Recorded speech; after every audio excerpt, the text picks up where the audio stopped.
चाहे लोग कितने ही आरोप लगाएं, कितने ही भारत की निंदा करें, कोई नहीं है दुनिया में जो कह सकता है कि आज भारत जितना मजबूत है हर प्रकार से, वैसे कभी भी वो नहीं रहा है।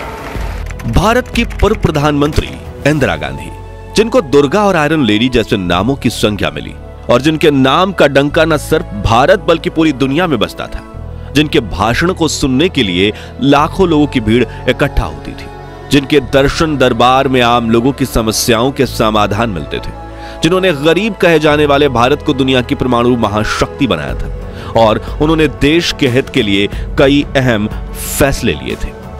आपको बता दूं मित्रों, शायद भारत के इंदिरा गांधी और नरेंद्र मोदी ऐसे दो ही प्रधानमंत्री हैं जिनका नाम लगभग सभी देशवासी जानते हैं। लेकिन यहां सोचने वाली बात यह है कि इंदिरा गांधी के समय तो इतना सोशल मीडिया भी नहीं था, फिर भी हर तरफ उनके नाम का डंका बजता था और आज भी उन्हें याद किया जाता है। शायद आज भी इंदिरा गांधी से जुड़ी कुछ ऐसी अनसुनी बातें हैं जिनके बारे में 90% लोग नहीं जानते, जैसे कि कैसे उन्होंने अमेरिका के राष्ट्रपति के साथ डांस करने से इनकार कर दिया था, क्यों अटल बिहारी वाजपेयी ने उन्हें दुर्गा और पूरी दुनिया उन्हें आयरन लेडी के नाम से संबोधित करती थी। आज हम पूर्व प्रधानमंत्री इंदिरा गांधी के जीवन से जुड़ी इन्हीं सभी अनसुनी अनकही घटनाओं से पर्दा उठाएंगे, लेकिन उसके पहले नए दर्शक जल्दी से चैनल को सब्सक्राइब कर दीजिए।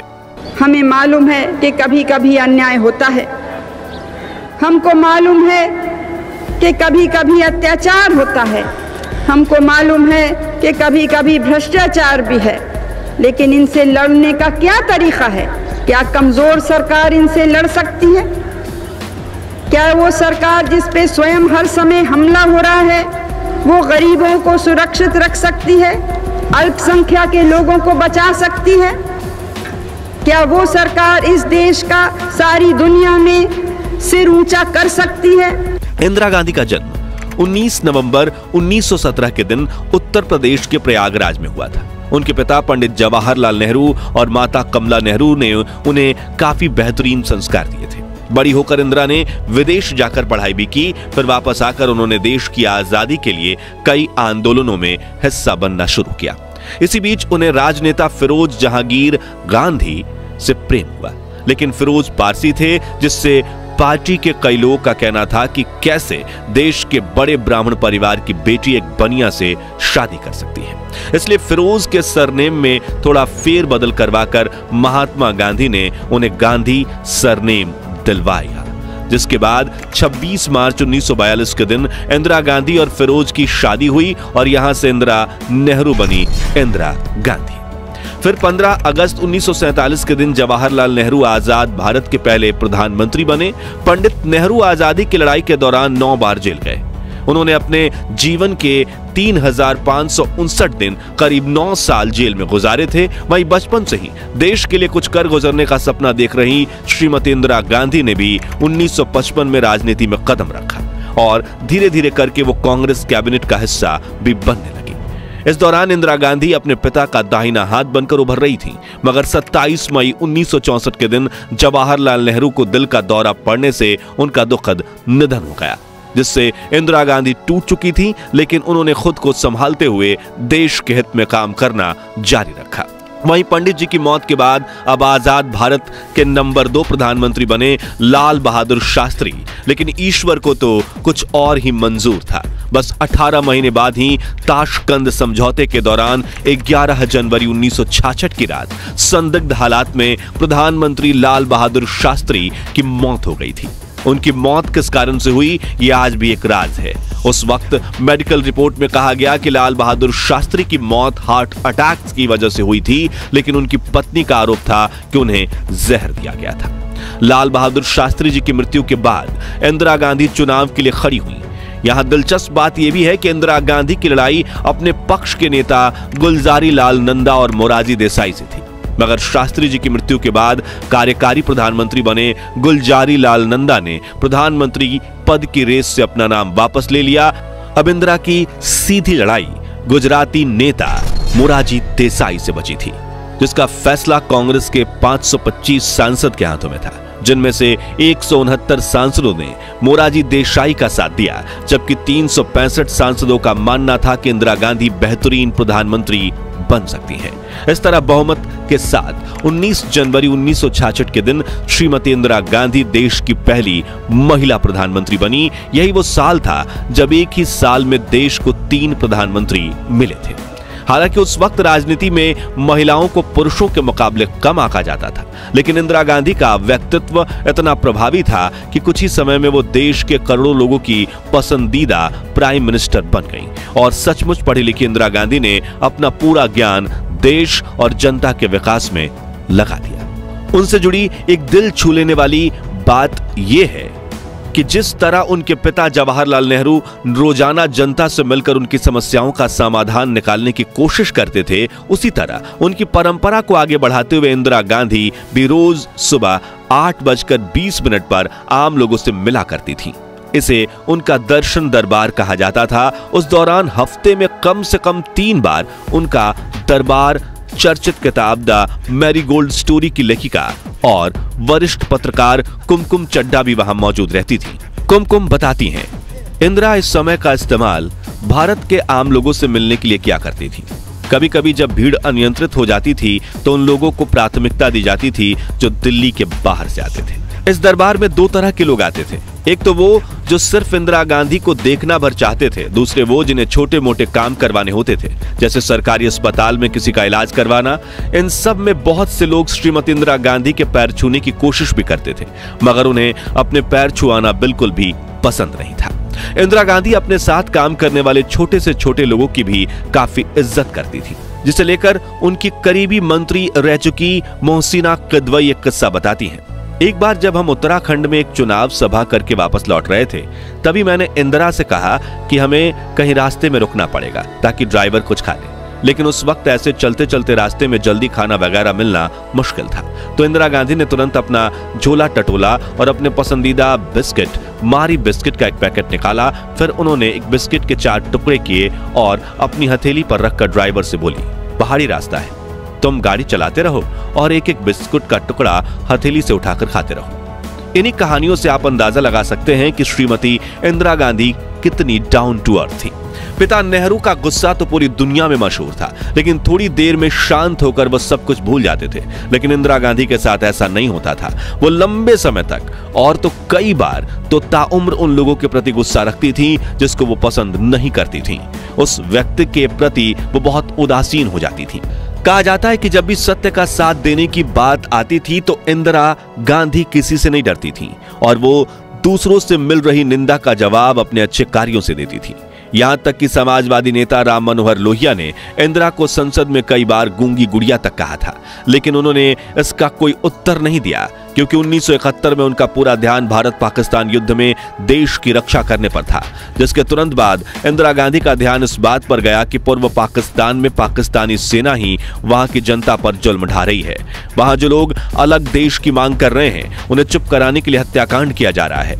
तभी उन्होंने बड़ा फैसला लेते हुए पाकिस्तानी सेना की तुलना हिटलर की आर्मी से की और दुनिया के सामने ईस्ट पाकिस्तान को आजादी दिलवाने की बात रखी। सभी वेस्टर्न कंट्रीज उनके इस फैसले के खिलाफ थीं, लेकिन पड़ोसी देश के लोगों को तड़पता हुआ देखकर इंदिरा गांधी से रहा नहीं गया और उन्होंने इंडियन आर्मी को पाकिस्तान में घुसकर बांग्लादेश की आजादी के लिए लड़ रहे मुक्ति वाहिनी का साथ देने का आदेश दिया, जिसके बाद 5 दिसंबर को भारतीय सेना पूर्वी पाकिस्तान में दुश्मनों पर टूट पड़ी और महज 11 दिनों में यानी 16 दिसंबर 1971 के दिन पाकिस्तान के 93,000 सैनिकों को सरेंडर करने पर मजबूर किया, जिसमें बंगाल की खाड़ी से किनारे बसा यह देश पाकिस्तान से अलग होकर बांग्लादेश नाम से एक आजाद राष्ट्र के रूप में उभर कर सामने आया। इस वक्त श्रीमती इंदिरा गांधी का नाम देश विदेश में हर जगह गूंज रहा था। कई लोगों ने उन्हें आयरन लेडी के नाम से पुकारना शुरू किया। खुद अटल बिहारी वाजपेयी जी ने भी उन्हें दुर्गा कहकर संबोधित किया, जिससे उनको गूंगी गुड़िया कहने वाली के जुबान पर ताला लग गया। भारत कोई 5 साल, 10 साल, 100 साल जीने का देश नहीं है। हजारों साल जीवित रहा है और हजारों साल और इसको जीवित रहना है। खैर, 70 के दशक में अमेरिका, चीन, जापान और कई वेस्टर्न कंट्रीज अपने पास परमाणु हथियार होने की धाक जमाती थीं और कई बार इन्हीं हथियारों के बल पर भारत की बात दबाने की कोशिश भी की गई थी। ऐसे में इंदिरा गांधी ने पर्दे के पीछे वैज्ञानिकों को न्यूक्लियर वेपन बनाने की अनुमति दे दी थी। दूसरी तरफ अमेरिका वियतनाम युद्ध में उलझा हुआ था। यहां भारत में परमाणु हथियार बनकर तैयार था और श्रीमती इंदिरा गांधी ने ऑपरेशन स्माइलिंग बुद्धा इनिशिएट कर दिया, जिसकी अमेरिका को कानो कान भनक तक नहीं लगी। इस ऑपरेशन के तहत हमारे वैज्ञानिकों ने 18 मई 1974 के दिन पोखरण में पहला सफल परमाणु परीक्षण किया था, जिसके बारे में पता लगते ही दुनिया की सभी महाशक्तियों के मुंह खुले के खुले रह गए थे, क्योंकि जिस भारत को वो गरीब राष्ट्र मानते थे वो अब परमाणु शक्ति संपन्न राष्ट्र बन चुका था। और इस परमाणु परीक्षण के बाद भारत की ओर किसी ने आंख उठाकर देखने की हिम्मत तक नहीं की। अन्याय के सामने आवाज उठाने में वो किसी से नहीं डरती थीं और देशवासियों को भी हिम्मत देती थीं। देश के सामने बहुत से खतरे हैं, अंदरूनी कमजोरियां तो हैं ही हैं, बाहरी खतरे भी हैं। मैं आपको डराना नहीं चाहती हूं और मुझे यह भी मालूम है कि आप डरने वाले भी नहीं हैं। दोस्तों, इंदिरा गांधी भारत की पहली महिला प्रधानमंत्री थी, मगर वो चाहती थी कि लोग उनके जेंडर की वजह से नहीं बल्कि उनके कार्यों की वजह से उनकी रिस्पेक्ट करें। वो अपने हाथों में हमेशा पुरुषों की घड़ी पहनती थी जो मेड इन इंडिया होती थी और उन्हें किसी के मुंह से मैडम प्राइम मिनिस्टर सुनना तो बिल्कुल पसंद नहीं था। वो कहती थी कि मैं काम करते हुए अपने आप को महिला नहीं समझती। इसी से जुड़ा एक दिलचस्प किस्सा अमेरिका में भारत के राजदूत रह चुके BK नेहरू अपनी किताब नाइस गाइज फिनिश सेकंड में बताते हैं कि प्रधानमंत्री बनने के बाद मार्च 1966 में जब इंदिरा गांधी पहली बार अमेरिका आई, तब मुझे प्रेसिडेंट लिंडन जॉनसन के करीबी जैक वेलेंटी का फोन आया, जिन्होंने बताया कि हमने हाल ही में एक पत्रिका पढ़ा है कि इंदिरा गांधी को पसंद नहीं कि कोई उन्हें मैडम कहकर पुकारे। तो राष्ट्रपति लिंडन जॉनसन पूछ रहे हैं कि जब वो इंदिरा गांधी से मिले तो उन्हें क्या कहकर संबोधित करें। जो सुनकर मैंने उनसे कहा कि मैं खुद PM इंदिरा गांधी से पूछकर बताता हूं। वो आगे लिखते हैं कि जब मैंने इंदिरा गांधी को बताया कि ये फोन किस कारण से आया था तो उन्होंने कहा कि राष्ट्रपति जॉनसन अगर चाहें तो मुझे सीधा प्रधानमंत्री कहकर ही बुला सकते हैं, अगर वो मुझे मिस्टर प्राइम मिनिस्टर कहें तब भी चलेगा, और उन्हें ये जरूर बता देना कि मेरे कैबिनेट के मंत्री मुझे सर कहकर भी पुकारते हैं। उसी यात्रा के दौरान जब व्हाइट हाउस में इंदिरा गांधी के लिए डिनर अरेंज किया गया, तब खाने के बाद प्रेसिडेंट जॉनसन ने उन्हें नृत्य करने के लिए आमंत्रित किया।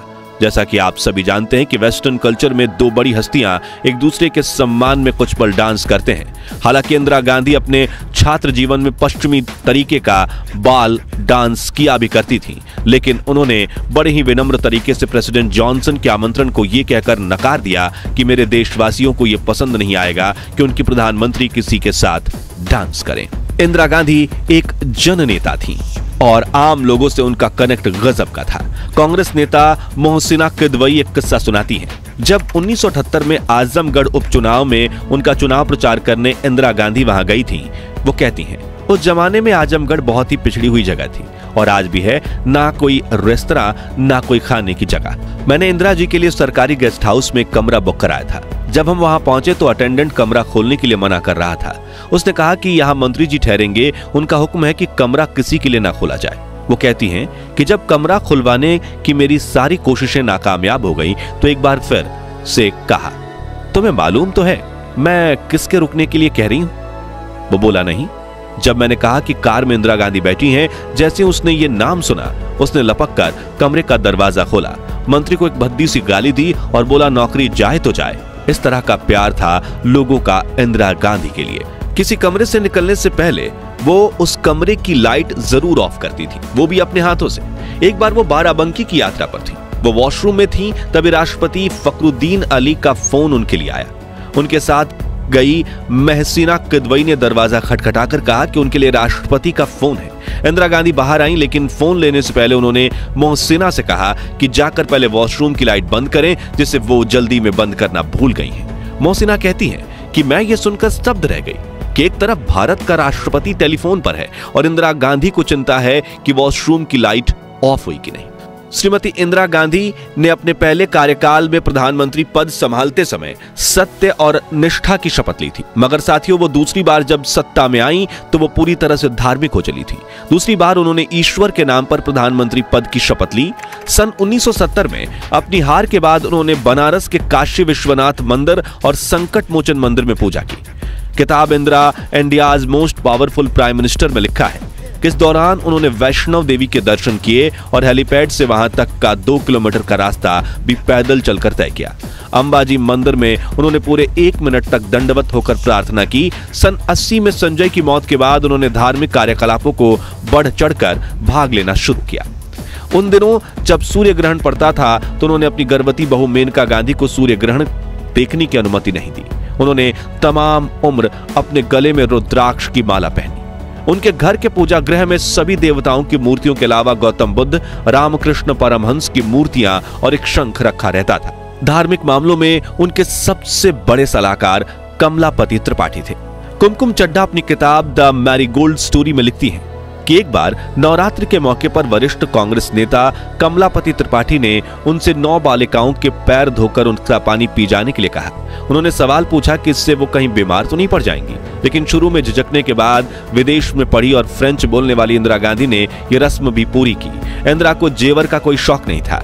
हाँ, वो हाथों में पुरुषों की घड़ी जरूर पहनती थी, वो भी सरकारी कंपनी की। उनकी भारतीयता उनके कपड़ों में साफ झलकती थी। मार्च 1982 में जब लंदन के फेस्टिवल ऑफ इंडिया का आयोजन किया गया और शुरू में राष्ट्रगान बजा तो उनकी दोस्त रही पुलुल चेकर ने नोट किया कि उनकी आंखें नम हो गई थी। वो अपने राजनीतिक प्रतिद्वंदी मोरारजी देसाई को वो हमेशा मोरारजी भाई कहकर संबोधित करती थी और जज जीवन राम को उन्होंने हमेशा बाबूजी कहा। दक्षिण के चुनाव दौरे के दौरान या प्रचार करते करते रात हो जाती थी तो वो कार में बैठे बैठे अपने दोनों घुटनों के बीच टॉर्च रखकर जला लेती थी ताकि उनकी रोशनी उनके चेहरे पर पड़े और लोग अंधेरे में भी उनको देख सके। तो दोस्तों, आज के लिए बस इतना ही। मगर वो कौन सा कारण था जिसकी वजह से इंदिरा गांधी को इमरजेंसी लागू करनी पड़ी थी और क्यों की गई थी इंदिरा गांधी की हत्या? क्या वाकई में संजय गांधी ने अपनी मां इंदिरा गांधी को पार्टी में थप्पड़ मार दिया था या फिर सिर्फ विपक्ष की फैलाई यह एक अफवाह है? और क्या है संजय गांधी की मौत का सच? और क्यों संजय गांधी की मौत के सिर्फ 2 साल बाद ही इंदिरा ने अपनी बहू मेनका गांधी को घर से निकाल दिया था? अगर आप इन सवालों के जवाब चाहते हैं तो कमेंट बॉक्स में नेक्स्ट पार्ट या पार्ट 2 जरूर लिखिए। अगर आपको ये वीडियो पसंद आई हो तो इसे लाइक और शेयर जरूर कीजिए और ऐसी रोमांचक वीडियोस देखते रहने के लिए हमारे चैनल को सब्सक्राइब करके पास वाली घंटी जरूर बजा दीजिए। जय हिंद, जय भारत।